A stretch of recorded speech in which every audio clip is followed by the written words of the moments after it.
Hello and welcome to this BioProcess International Ask the Expert webcast. I'm your host, Leah Rosen, the online editor for BioProcess International.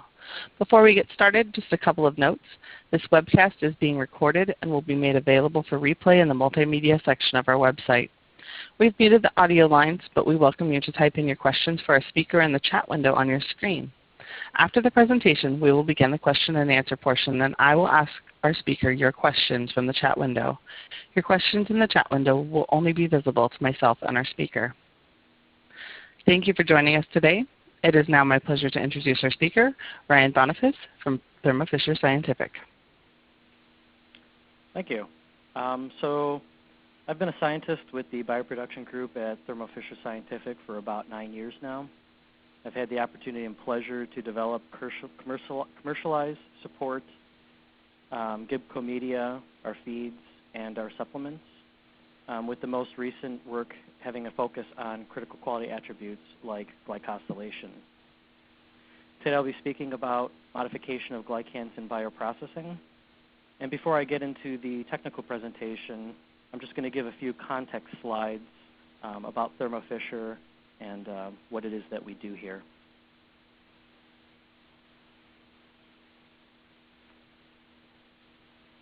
So Thermo Fisher Scientific is the world leader in serving science.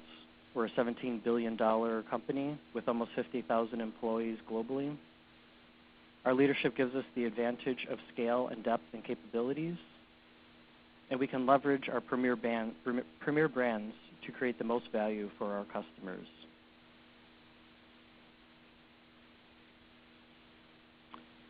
Our mission is simple but powerful. It's to enable our customers to make the world healthier, cleaner, and safer. And we help our customers to achieve their goals and make a difference in people's lives.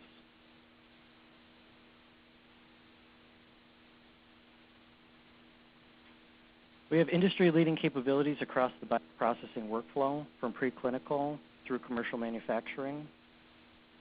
Within this workflow, we can address cell line development and media optimization by providing cell lines, media, and process development through the Gibco services team. We can address cell culture and fermentation with the Gibco cell culture products like AGT media, efficient feeds, and our newer glycan modulating feeds. And through Applied Biosystems Seek Analytic Solutions, we provide high throughput analytical solutions, and this includes glycan analysis. From upstream to downstream, we have the ability to develop and customize solutions throughout this entire workflow. So within the bioprocessing workflow, we are strongly focused on the ability to impact protein quality through both cell culture process and media. While only one facet of product quality, protein glycosylation can affect structural and functional characteristics of an expressed protein. The glycosylation profile of a protein is an important parameter that can have an impact on in vivo half-life, efficacy, ADCC activity, and clearance rate. There are widely published factors that can have impacts on glycosylation profiles, and these generally fall into two categories, one being process parameters and the other being media and feed components. Listed here are a handful of factors that alone or in combination can lead to changes in glycosylation profiles.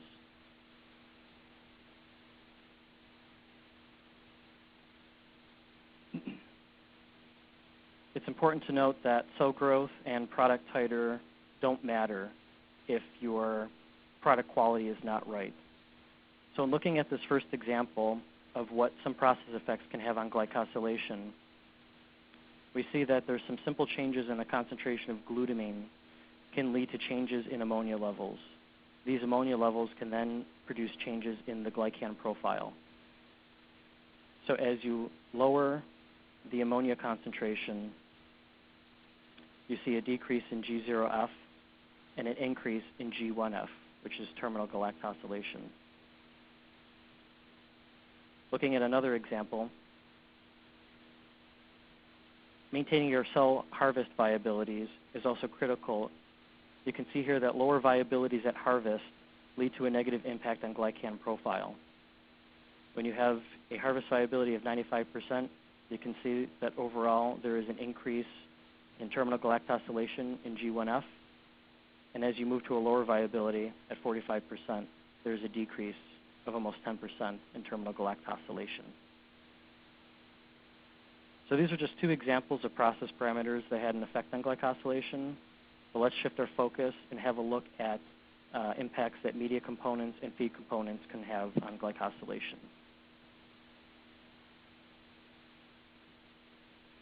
So what we have here is a simple experiment where we were studying the effects of glycosylation modifying components added as a direct supplement that was titrated into a culture.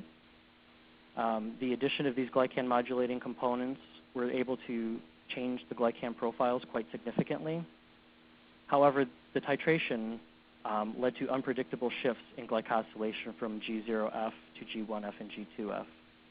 There was a nonlinear response across all titrations, and there was also a very small margin of error. You can see that on the left here we have just an efficient feed C control. This didn't include any glycosylation modulating components.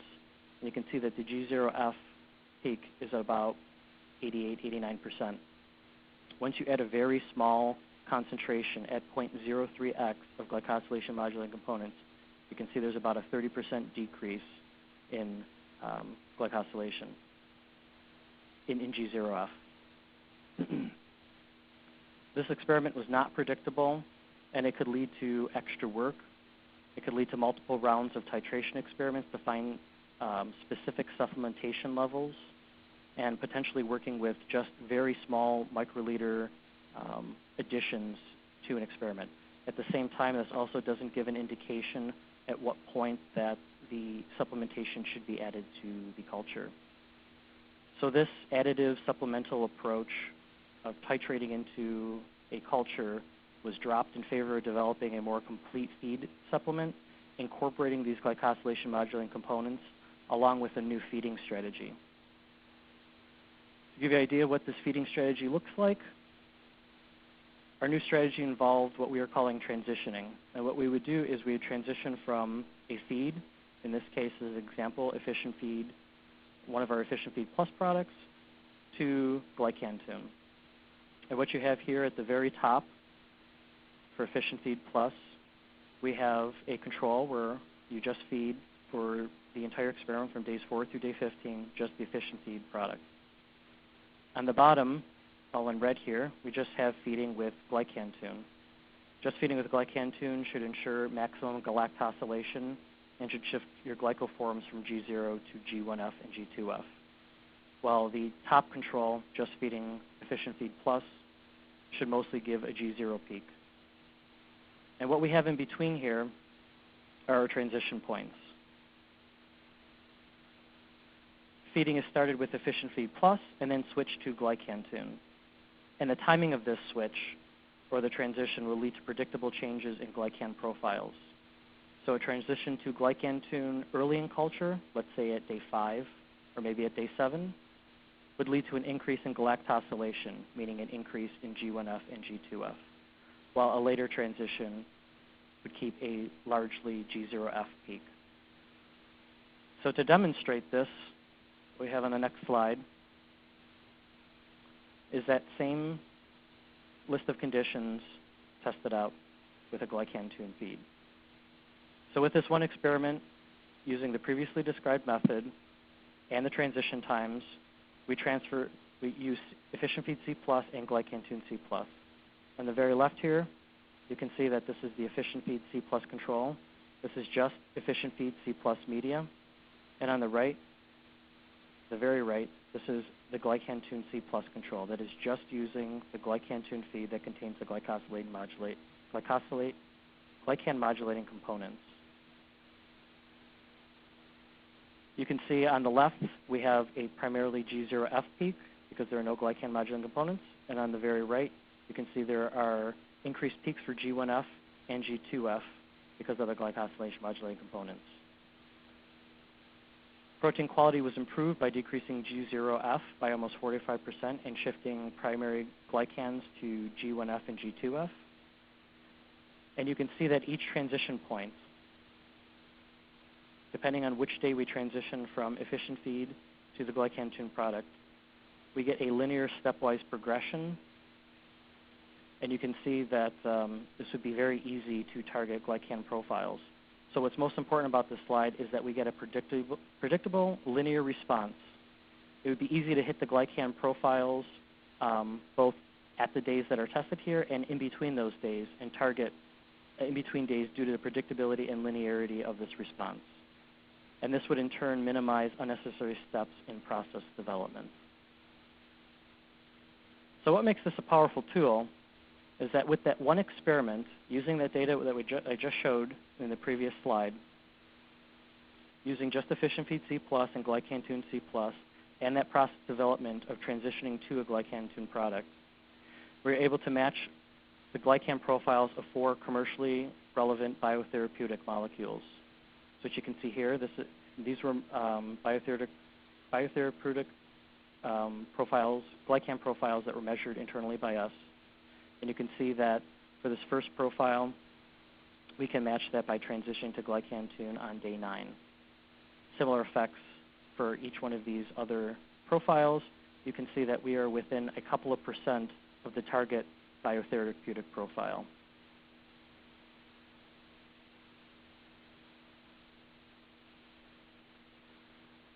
So in conclusion, we can have predictable and precise targeting of glycan profiles, and this is possible using glycan tune with process development. That gave us a linear glycan response.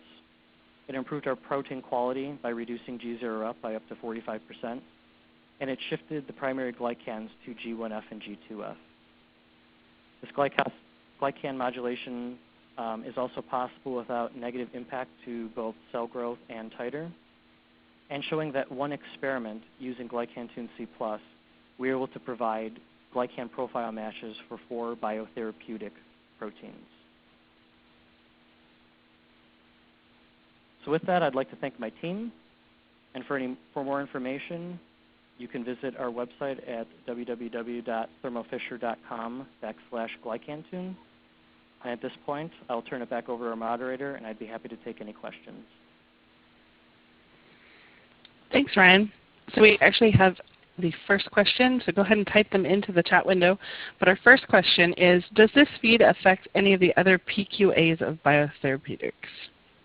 That's product quality attributes of biotherapeutics.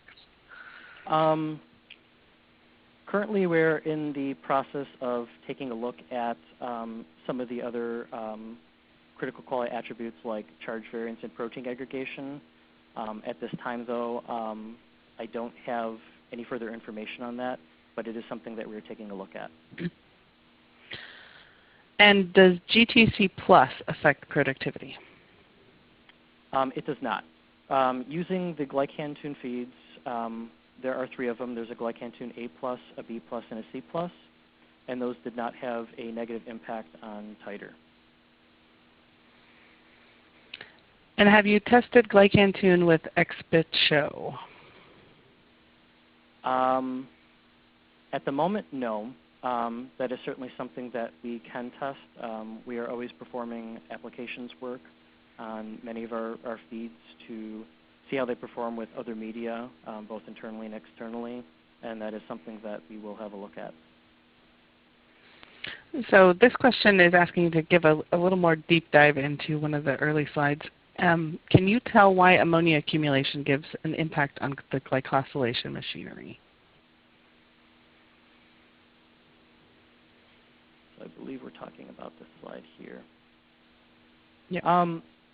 Well, with an increase in ammonia concentration within a cell culture, whether that be bioreactor or shake flasks, it's generally unfavorable conditions for the cell line. It puts a lot of stress on the cells, and a lot of times the increase in ammonia is also seen at the end of the culture. Overall, I would say that the decrease in terminal glycosylation is mostly due to the inhibitory effects and the toxicity of ammonia. And did you see an increase of terminal galactosylation on non-core FUC fugue structures as well, or only with the core fugue structures? Currently, we've only seen an increase with the fucosylated structures. Okay. And what about silylation versus galactosylation? The current examples that I'm showing, our cell line does not sialylate. However, getting to a better terminal galactosylation, let's say if we have a look at this slide here, where we have greater G1F and G2F, should create a better base and more sites available for terminal sialylation. So this is something that we'll be looking into, and it should be possible that using glycantune would also aid in getting better sialylation of the protein. And what analytical methods did you use to determine the glycosylation profile? So what we have is a internal method where we use an APTS dye. We perform glycan digestion. We label with APTS, and then we run it, the results, or we run a test on our ABI 3500 genetic analyzer. We actually currently have a brand new method and products released called GlycanAssure, which uses APTS, a teal, and a turquoise dye, which are proprietary to us on the 3500, along with a quicker method that actually reduces the time to get results for glycan peaks from about 24 to 48 hours down to 7 to 9 hours.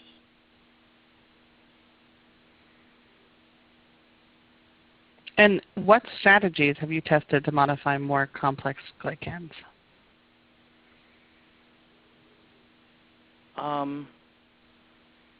At the moment, this is the current strategy that we've had a look at. This is also something that if a customer has a question for us about a strategy or the current strategy that we're offering is not working out, we can certainly customize that for them. We can work that out and try a handful of other strategies just to see if what we're currently offering is not fitting the bill. And we can certainly work on that. Okay.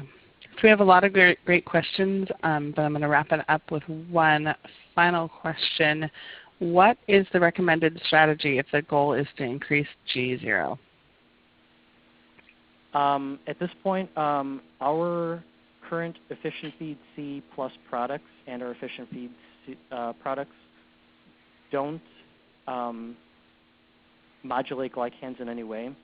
So just by using our standard feeds, our non-glycosylation modulating feeds, a customer could be starting at a baseline of a high G0F peak with very little terminal galactosylation.